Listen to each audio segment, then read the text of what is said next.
మన VVIT university, absolute discipline, absolute education.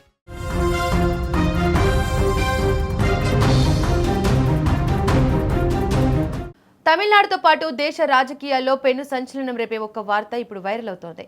దశాబ్దాల క్రితం డిఎంకే నుంచి విడిపోయి అన్నా డిఎంకేగా ఏర్పడి అప్పటి నుంచి ఇప్పటి వరకు బద్ధ శత్రువులుగా అధికారం కోసం పోరాటం చేస్తున్న రెండు పార్టీలు ఒక్కటి కానున్నట్లు వార్తలు రావడం ప్రస్తుతం రాజకీయాల్లో పెను సంచలనం రేపుతున్నాయి.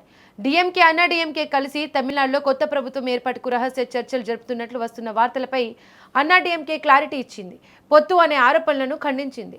డిఎంకే తమకు ఎప్పటికీ బద్ధ శత్రువినని పొత్తు పెట్టుకునే ప్రసక్తి లేదంటూ ప్రకటించింది. ఇక ఇదే అంశానికి సంబంధించి మరింత సమాచారం మా బ్యూరో చీఫ్ విజయ్ అందిస్తారు. విజయ్, చెప్పండి, డిఎంకే అన్నా డిఎంకే పొత్తు పెట్టుకున్నారు అని వస్తున్న వార్తల్లో నిజం ఎంతుంది? ఎస్ దీపిక, నిన్న సాయంత్రం నుంచి అటు తమిళనాడు రాజకీయాలు యావత్ దేశాన్నంతా కూడా ఒక రకంగా ఉత్కంఠ రేపెత్తే పరిస్థితులను తీసుకొచ్చాయని చెప్పాలి. ఎందుకంటే నిన్న చూస్తే ఒక్కసారిగా విజయ్ ఇవాళ ప్రమాణ స్వీకారం, సరిగ్గా ఇప్పుడు మనం మాట్లాడుకుంటున్నటువంటి ఈ టైంలో విజయ్ ముఖ్యమంత్రిగా ప్రమాణ స్వీకారం చేయాల్సినటువంటి పరిస్థితి. అయితే గవర్నర్ అందుకు నో చెప్పినటువంటి పరిస్థితి. ఎందుకంటే విజయ్ ముఖ్యమంత్రిగా అవడానికి, ప్రభుత్వాన్ని ఏర్పాటు చేయడానికి తగినంత సంఖ్యాబలం విజయ్ దగ్గర లేదని, అలాగే ముందు మెజారిటీని నిరూపించుకున్న తర్వాత ఎమ్మెల్యేలకు సంబంధించినటువంటి జాబితాను తనకిచ్చిన తర్వాతే అప్పుడు ప్రభుత్వాన్ని ఏర్పాటు చేయాలి, అప్పుడు ప్రమాణ స్వీకారానికి కూడా ముందుకు రావాలి అంటూ కూడా గవర్నర్ రాజేందర్ పర్లికర్ ఒక క్లియర్ కట్గా ఒక మెసేజ్ని ఆయన ఇవ్వడం, నేరుగా విజయ్కి ఆ విషయాన్ని చెప్పడం జరిగింది. విజయ్ నిన్న మధ్యాహ్నం నేరుగా గవర్నర్ని కలిశారు. లోక్ భవన్కి వెళ్ళి గవర్నర్ని కలిసిన తర్వాత తన వద్ద కాంగ్రెస్ పార్టీతో ఉన్నటువంటి 5 మంది ఎమ్మెల్యేలతో పాటు తన వద్ద గెలిచినటువంటి 108 మంది, అంటే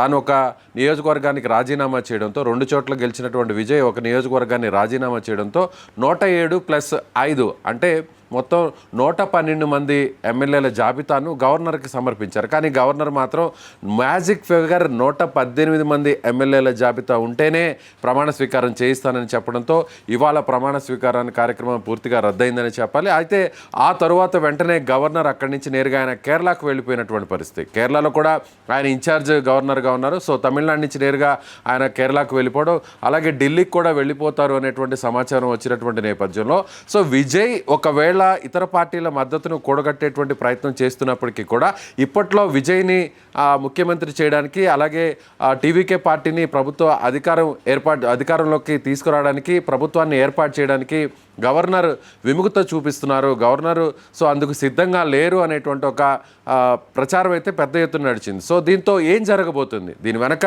కేంద్రం ఉంది. ఢిల్లీ పెద్దలు ఎప్పుడైతే విజయ్ అటు కాంగ్రెస్ పార్టీతో పొత్తు పెట్టుకున్నారో, కాంగ్రెస్ పార్టీతో చేయి కలిపారో, ఇక కేంద్రం రంగంలోకి దిగింది. కేంద్రం గవర్నర్ ద్వారా మొత్తం గేమ్ అంతా కూడా ప్లే చేస్తుంది. అందులో భాగంగానే గవర్నర్ ఇప్పట్లో విజయ్ని సీఎం చేసేటువంటి పరిస్థితి లేదు.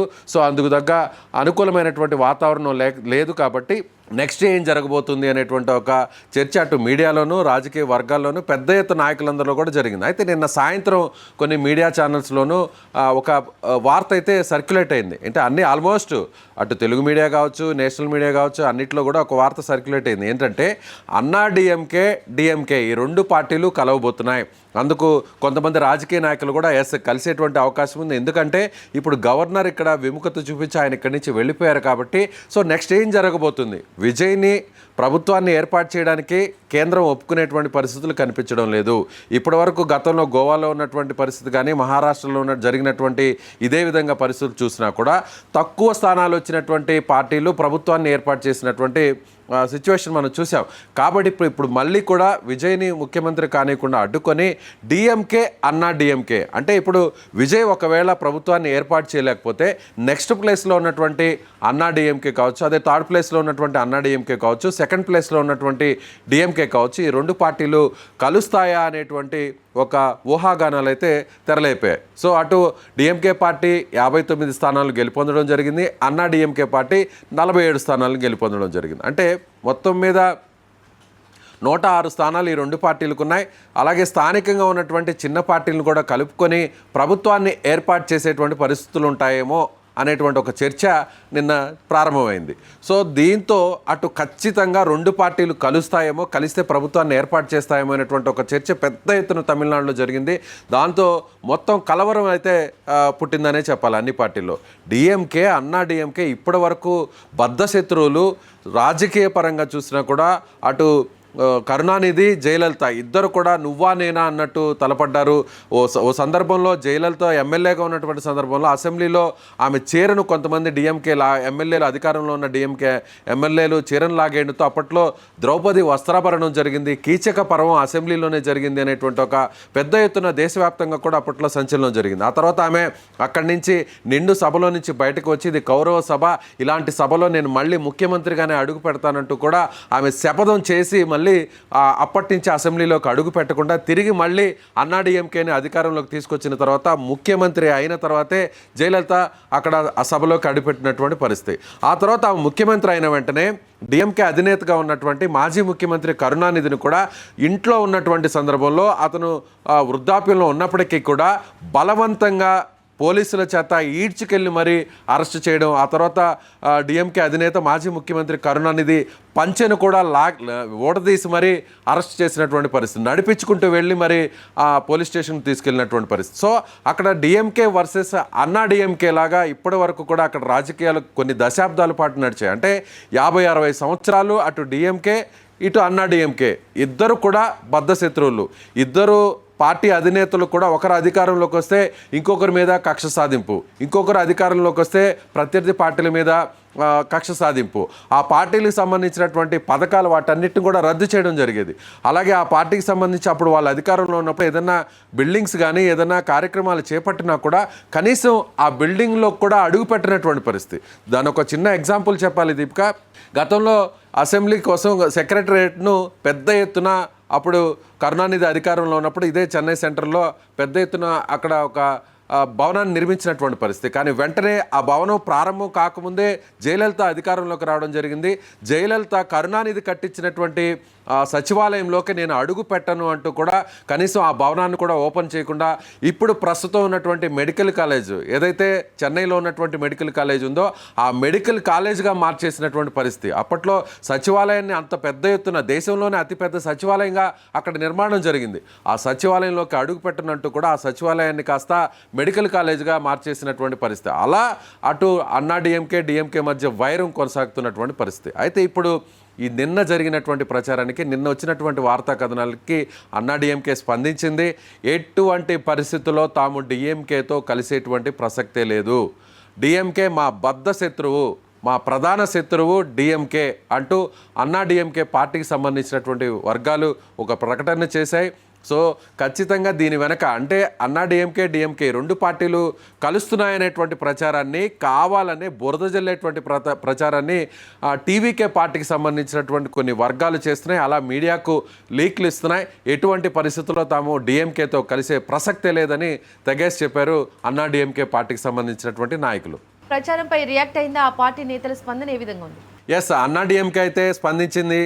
సో ఎటువంటి పరిస్థితుల్లో డిఎంకేతో కలిసే ప్రసక్తే లేదని చెప్పడం జరిగింది. అదేవిధంగా డిఎంకే కూడా కొద్దిసేపటి కిందటే తన స్పందన కూడా ఇచ్చింది. డిఎంకే పార్టీకి సంబంధించిన అధినేత మాజీ అంటే ప్రస్తుత ఆపద్ధర్మ ముఖ్యమంత్రిగా ఉన్నటువంటి స్టాలిన్ కూడా రియాక్ట్ అయ్యారు. టీవీకే పార్టీ ప్రభుత్వాన్ని ఏర్పాటు చేయడాన్ని తాము అడ్డుకోం, ఎటువంటి పరిస్థితుల్లో తాము ఆ నిర్ణయాన్ని తీసుకోం. సో ఒకవేళ నిజంగా వాళ్ళకి అధికారాన్ని ఏర్పాటు చేసేటువంటి సంఖ్యాబలం కూడగట్టుకొని ప్రభుత్వాన్ని ఏర్పాటు చేయదలుచుకుంటే అందులో మా జోక్యం ఉండదు అంటూ కూడా తెగేసి చెప్పేశారు స్టాలిన్. అంటే తమ ప్రభుత్వంలో మేము ఏదైతే ప్రభుత్వ పథకాలు ఉన్నాయో వాటిని ఇంప్లిమెంట్ చేశామో ఆ పథకాల్ని మాత్రం ఆపొద్దు అనేటువంటి ఒక రిక్వెస్ట్ మాత్రం స్టాలిన్ చేశారనే చెప్పాలి.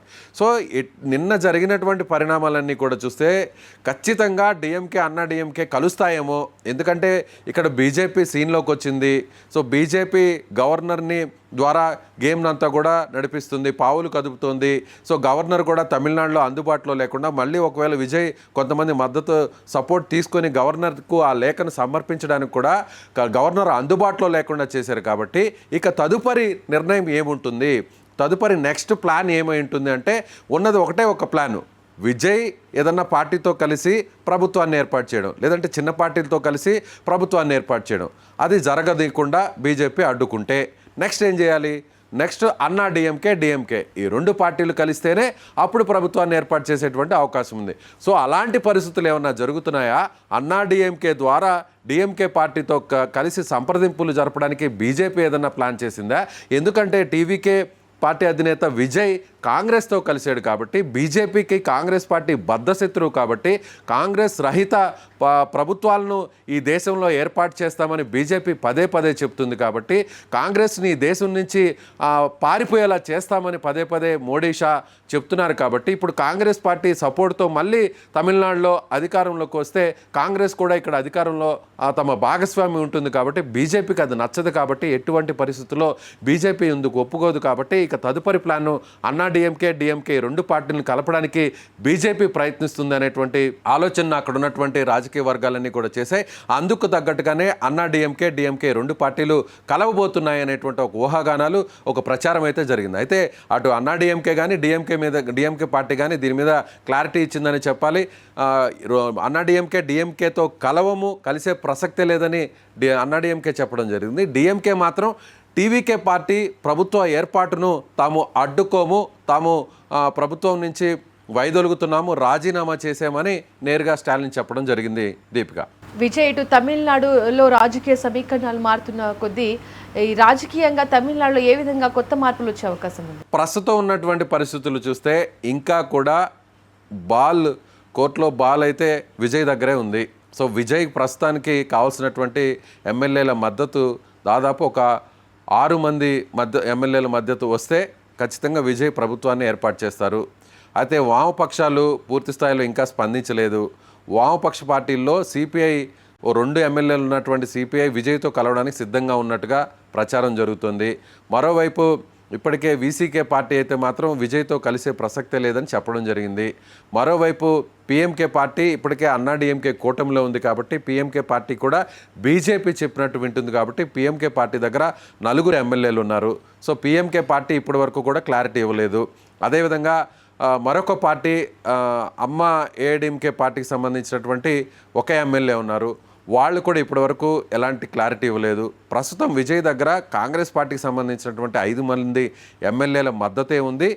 అలాగే అన్నా డిఎంకే పార్టీలో కూడా చీలిక వస్తుంది. అన్నా డిఎంకే పార్టీలో ఉన్నటువంటి కొంతమంది ఎమ్మెల్యేలు విజయ్తో టచ్లో ఉన్నారు. విజయ్ మాత్రం వాళ్లతో కలిసి ప్రభుత్వాన్ని ఏర్పాటు చేయడానికి విముఖంగా ఉన్నారు అనేటువంటి ప్రచారం నడుస్తుంది. అయితే కానీ ఇప్పుడు ముందుకు నడవలేనటువంటి పరిస్థితుల్లో విజయ్ ఇంకా తప్పనిసరి పరిస్థితుల్లో అన్నా డిఎంకేతో చర్చలు జరపాలి, అన్నా డిఎంకేతో సంప్రదింపులు జరపాలి, అవసరమైతే అన్నా డిఎంకేతో కలిసి ప్రభుత్వ ఏర్పాటుకు సిద్ధమవ్వాలి. కానీ అన్నా డిఎంకే మాత్రం కాంగ్రెస్తో కలిసి తాము ప్రభుత్వాన్ని ఏర్పాటు చేయడానికి సిద్ధంగా లేము అనేటువంటి విషయాన్ని ఇప్పటికే టీవీకే పార్టీకి సంబంధించినటువంటి నాయకులతో సంప్రదింపులు జరిపినటువంటి నాయకులతో తెగేసి చెప్పింది.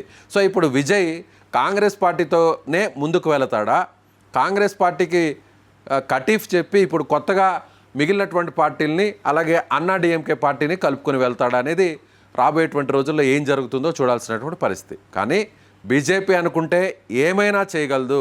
బీజేపీ అనుకుంటే తాను అనుకున్నటువంటి పరిస్థితి కేంద్రంలో ఉన్నటువంటి పెద్దలు తమిళనాడులో రాజకీయాలని పూర్తిగా మార్చేయగలరు, అవసరమైతే అన్నా డిఎంకేని కూడా కలపగలరు అనేటువంటి ఊహాగానాలు నడుస్తున్నాయి. సో కొన్ని రాజకీయ పార్టీలు కూడా ఇది జరగచ్చు కూడా అని కూడా చెప్తున్నటువంటి పరిస్థితి. కానీ వాస్తవ పరిస్థితుల్లో అన్నా డిఎంకే కలవడానికి ఎంతవరకు సానుకూల పరిస్థితులు ఉన్నాయనేది ప్రస్తుతానికైతే క్లారిటీ లేదు.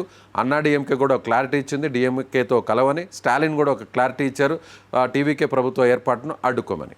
మొత్తానికి తమిళనాడు రాజకీయాల్లో డిఎంకే అన్నా డిఎంకే పొత్తు ప్రచారం పెద్ద సంచలనంగా మారింది. అయితే ఈ వార్తలను అన్నా డిఎంకే పూర్తిగా ఖండిస్తూ డిఎంకే తమకు ఎప్పటికీ బద్ధ శత్రువేనని స్పష్టం చేసింది.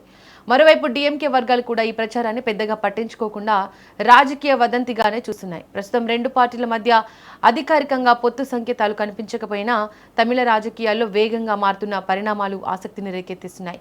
రాబోయే రోజుల్లో ఎమ్మెల్యేల సమావేశాలు, రాజకీయ చర్చలు తమిళనాడు రాజకీయాలను మరింత హీట్ ఎక్కించే అవకాశం కనిపిస్తోంది.